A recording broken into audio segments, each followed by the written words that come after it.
गुन्हे शाखेच्या युनिट 2 ने अमृतधाम आडगाव पोलीस ठाणे हद्दीतील छापा मारून NDPS 1985 चे कलम अन्वये गुन्हा दाखल असलेला फरार आरोपीला पकडण्यात पोलिसांना यश आले आहे।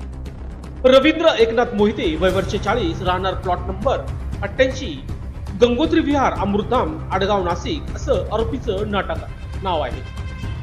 पोलिसांनी दिलेल्या माहितीच्या आधारे गुन्हे शाखा युनिट 2 चे पोलीस हवालदार नंदकुमार नांदुरेकर यांना गुप्त माहिती मिळाली की बद्री पोलिसांनी हद्दीतील गुन्ह्यात फरार असलेला आरोपी हा आडगाव येथे आलेला असल्याची माहिती मिळाली।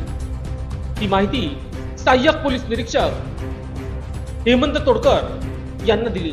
त्यांच्या सूचना व मार्गदर्शनाने यशवंत बेनकुळी, प्रेमचंद गांगुडे, नंदकुमार नांदुरेकर, चंद्रकांत गवळी, वाल्मिक चव्हाण, प्रवीण वानखडे अशांनी सापळा रचून गंगोत्री विहार येथून त्याला ताब्यात घेतले। त्याला विचारपूस केली असता त्यांनी भद्रकाली पोलीस ठाणे व अंबड पोलीस ठाणे येथे गुन्हा केला असल्याची कबुली दिली आहे। त्याला पुढील कारवाईसाठी भद्रकाली पोलीस ठाण्याच्या ताब्यात देण्यात आले आहे। सदरची कामगिरी वरिष्ठांच्या मार्गदर्शनाखाली गुन्हे शाखा युनिट 2 चे सहाय्यक पोलीस निरीक्षक प्रभारी अधिकारी हेमंत तोडकर, समाधान हिरे, यशवंत बेनकुळे, प्रेमचंद गांगुडे, नंदकुमार नांदुरेकर, चंद्रकांत गवळी, प्रकाश महाजन, वाल्मिक चव्हाण, प्रवीण वानखडे अशांनी ही कामगिरी केली आहे। लोकशाही न्यूजसाठी बंटी आढाव, नाशिक।